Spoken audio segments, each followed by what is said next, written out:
Have you ever noticed how some people seem to stay sharp, energetic, and full of life well into their 80s and beyond, while others start to slow down, mentally and physically, not long after retirement? You might even catch yourself wondering, is this just what happens as we get older? Or is there something I could be doing differently? The truth is, aging doesn't come with a fixed timeline. It's not just about your genes or how many birthdays you've celebrated. In fact, some of the biggest factors that affect your health and how long you live have more to do with your daily habits than anything else. And some of those habits? Well, they can sneak up on you, quietly chipping away at your vitality without you even realizing it. And that's what we're talking about today. This isn't about scaring you or overwhelming you with a laundry list of things to avoid. It's about awareness, plain and simple. Because once you see the habits that are quietly working against you, you can change them. And the good news? Even small shifts can make a powerful difference in how you feel every day and how long you stay feeling good. So, let's get into it. Let's start with something that almost everyone over 60 has dealt with at one point or another: sitting too much. Now, I know what you're thinking. After years, maybe even decades, of rushing around, raising kids, going to work, doing chores, and taking care of everyone else, sitting down feels like a well-earned reward. And it is. You've more than earned your rest. The issue isn't sitting itself, it's sitting for too long, too often, without enough movement in between. You've probably heard people say that sitting is the new smoking. And while that might sound dramatic, the science behind it is actually pretty serious. Extended sitting, especially without regular breaks, can slow down circulation, weaken muscles, strain your joints, and even affect your brain. That's right. Too much sitting can literally shrink the parts of the brain responsible for memory and focus. But here's the part no one talks about. It's not just the act of sitting, it's what it represents. A lot of times, extended sitting is tied to boredom, loneliness, or just not feeling like there's much left to get up for. Maybe the kids are grown, maybe you're retired, maybe your social circle has shrunk over the years. All of that's real, and it matters. But your body and your mind were made to move. Movement keeps your blood flowing, your joints lubricated, and your brain sharp. And you don't need a gym membership or fancy sneakers to get started. Even a walk around the block, stretching in the living room, or dancing a little while you're doing the dishes can break the cycle. It's about building little movement moments into your day, not to burn calories or chase youth, but to feel alive, energized, and connected to your body again. Because when you move, your brain gets happier, your mood improves, you sleep better, and yes, you live longer. All right, let's talk about another habit that can quietly steal years from your life: skipping social connections. This one surprises people. A lot of folks think of health as mostly diet, exercise, maybe sleep. But connection, true human connection, is just as critical. In fact, studies show that loneliness can be as harmful to your health as smoking 15 cigarettes a day. Let that sink in. And loneliness doesn't always look like what you'd expect. It's not just being alone all the time. It can be feeling like no one really gets you anymore, like your opinions don't matter, or your presence goes unnoticed. You can even feel lonely in a room full of people, especially if you don't feel truly seen or heard. As we get older, social circles tend to shrink. Maybe friends have moved away or sadly passed on. Maybe retirement has taken you out of your regular routines. It's easy to start spending more and more time in solitude and to stop reaching out. But here's the thing. You still have so much to give. Your stories, your laughter, your wisdom, your listening ear, it's all valuable. And someone out there needs it. Whether that's a neighbor, a friend from years ago, someone at your community center, or even someone you meet online in a group or class. Making time to connect doesn't have to be complicated. A phone call, a shared walk, a new hobby group, even just smiling and chatting with someone at the grocery store can make a difference. Social connection keeps your brain sharp. It keeps your heart full. It gives your life rhythm and meaning. And more importantly, it reminds you that you're still part of something bigger, that you still belong, because you do. Now, I want to bring up something a little more personal, and that's ignoring stress. Look, life brings stress at every age. But after 60, the kind of stress we carry changes. It might not be about juggling jobs or raising kids anymore, but it can come from health worries, financial concerns, caregiving responsibilities, or just the emotional weight of change and loss. And often, people our age are told to just stay strong or tough it out. But stuffing down stress doesn't make it go away.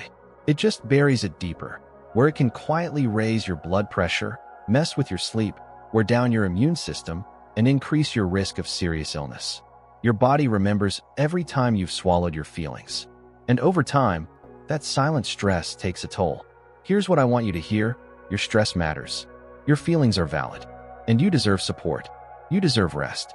You deserve peace. Sometimes that looks like finally saying no to things that drain you. Or taking up meditation, even if it's just sitting quietly with your eyes closed for 5 minutes a day. Sometimes it's journaling, talking to a therapist, spending time in nature, or even just giving yourself permission to feel what you feel without guilt. When you release stress in healthy ways, you give your body the best chance to heal, to recover, and to thrive. Now that we've talked about how too much sitting, social isolation, and unaddressed stress can chip away at your well-being, let's keep this going with another quiet but powerful habit that many people over 60 fall into without even realizing it. And that's neglecting sleep. I know sleep can become trickier as we age. Maybe you wake up more during the night. Maybe your back gets stiff, or your mind starts racing the minute your head hits the pillow. Or maybe, like a lot of people, you just start accepting poor sleep as part of the aging process. That's just how it is now, you might say to yourself. But let me tell you something, it doesn't have to be that way. And more importantly, poor sleep doesn't just make you groggy. It actually impacts your lifespan. When your body doesn't get enough deep, restful sleep, it can't repair itself properly. Your immune system weakens, your risk of heart disease goes up, memory and concentration take a hit, and your mood. Well, let's just say it's hard to feel cheerful when you're running on fumes. Sleep is your body's natural reset button. It's when healing happens. It's when your brain sorts through memories and processes emotions. It's vital. But here's the thing. Good sleep isn't just about how many hours you're in bed. It's also about how you prepare for it. Think about your evenings. Are you watching the news until your mind is spinning with worry? Are you scrolling on your phone until your eyes ache? Are you eating late or having caffeine in the afternoon? Little habits can stack up and make it harder for your body to wind down. But the good news? You can make small adjustments that have a big impact. Maybe it's creating a calming bedtime routine, turning off the TV a little earlier, reading something light, sipping a warm herbal tea, dimming the lights.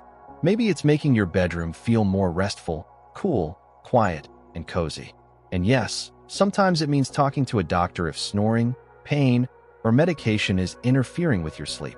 There's no shame in that, just support. You deserve good rest. Not just sleep that gets you through the night, but sleep that lets you wake up feeling ready for the day, energized, clear-headed, and more importantly, hopeful. All right, we've covered a few habits that affect your body and your mind. But now, let's talk about something that goes even deeper, something that can either fuel your future or hold it hostage. And that's clinging to outdated beliefs about aging. You know what I mean, right? The little phrases we pick up over time. I'm too old for that. It's too late to start something new. At my age, what's the point? These thoughts don't always scream at you. They whisper, quietly, over time, until they start to sound like the truth. But here's the real truth. Beliefs are just thoughts we keep repeating. And if those thoughts are holding you back, then it's time to change them. Because believing that you're too old to grow, explore, or contribute doesn't just affect your attitude. It changes the way your body works. Studies have shown that people who see aging as a time of opportunity, wisdom, and vitality actually live longer, and not just longer, but better. They recover faster from illness, stay more active, and feel more satisfied with life. Isn't that something? Just the way you think about aging can shape how you experience it. So ask yourself, where did those old ideas come from? Maybe your parents believed that life slowed to a stop after retirement. Maybe society made you feel invisible past a certain age. But you don't have to carry that thinking with you anymore. You can write a new script. One where aging means deepening your perspective, not shrinking your world. One where you try new things, connect in new ways, and rediscover what makes you feel alive. You are not too old to learn a new skill, to fall in love again, to travel, to start painting, to volunteer, to make a difference. And if your knees hurt or your memory slips a little, so what? That doesn't mean you're broken. It means you're human. And being human is a beautiful, evolving process, no matter your age. The mind is powerful. What you expect from life often shapes what you get from it. So expect joy, expect healing, expect growth, and most of all, believe that the best years can still be ahead of you. Now that we've talked about letting go of those limiting beliefs and taking your sleep seriously, there's one last habit we need to look at, but it's incredibly powerful. It's disconnection. Feeling isolated or letting your social world slowly shrink without even meaning to. Here's the thing. This doesn't always look like being alone. You might have people around you. Maybe you live with family or you talk to folks here and there. But real connection? The kind that feeds your spirit, lifts your mood, gives you that warm, familiar sense of belonging? That kind of connection takes a little effort. And honestly, after 60, it's easy to let it slide. Maybe your friends moved away. Maybe someone close to you passed. Maybe you just got tired of the hustle, of making the plans, of chasing after relationships that don't give back. And all of that makes sense. It's real and it's tough. But here's the part no one tells you. Isolation doesn't just hurt your feelings. It can hurt your body. It's been linked to heart problems, a weakened immune system, depression, and even a shorter lifespan.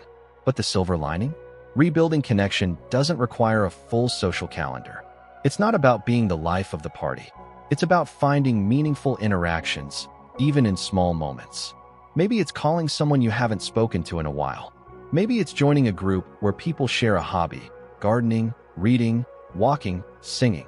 Maybe it's striking up a chat with someone at the store or sitting outside and just being part of the world around you. Even short, warm interactions with strangers can lift your mood and make you feel less alone. And if you're someone who's been burned by people or you've grown cautious over time, that's okay, too. You get to move at your own pace. But try not to shut the door all the way. You're not meant to go through life, especially this chapter, by yourself. There are people who would be lucky to know you. People who need your story, your experience, your kindness. And there's still time to create those connections. Deep, real ones. Ones that give you something to look forward to. Sometimes the biggest act of courage is just reaching out your hand again. Taking the first step. You don't have to do it all at once. Just one genuine moment of connection at a time. Now, let's take a breath. We've talked about some tough stuff, haven't we? Habits that sneak in quietly, but carry a heavy weight.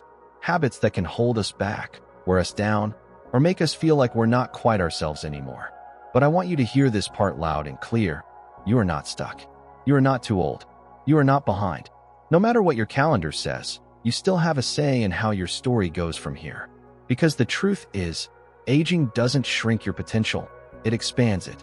It gives you insight, patience, and a deeper understanding of what really matters. And when you start letting go of the habits that drain your health, physically, mentally, and emotionally, you start to make space for what truly fills you up. You start sleeping better, feeling more connected, more hopeful, more alive. You start moving with purpose, speaking with confidence, and seeing yourself not as someone who's past their prime, but as someone who's entering a new one. And no, change isn't always easy, but it is possible. Small steps, small choices, made with care, that's all it takes to start shifting things in the right direction. So take a moment right now. Think about which of these habits has crept into your life without you noticing. Maybe it's the one that feels the most familiar, the most comfortable. That's okay. Awareness is the first step. You don't have to fix it all at once. Just notice. Be kind to yourself about it. And then, maybe tomorrow, or even today, you do one thing differently. Just one. Because every small change adds up. And every step you take toward better health, deeper joy, or more connection is a step toward a longer, richer life. You've earned the right to feel good. You've earned the right to keep dreaming, learning, growing. And no matter what you've been told about aging, you're still in charge. If this video spoke to you, even just a little, share your thoughts in the comments. I'd love to hear what part resonated with you the most, or what changes you're thinking about making. And if you think someone else could use a little encouragement, send this their way. Sometimes, the right words at the right time can change a life. If you enjoyed this video, give it a like, and don't forget to subscribe to the channel for more conversations just like this. Real talk about aging, health, happiness, and everything in between. Here's to living with intention, joy, and strength at any age. You're not done. You're just getting started. Take care of yourself. You deserve it.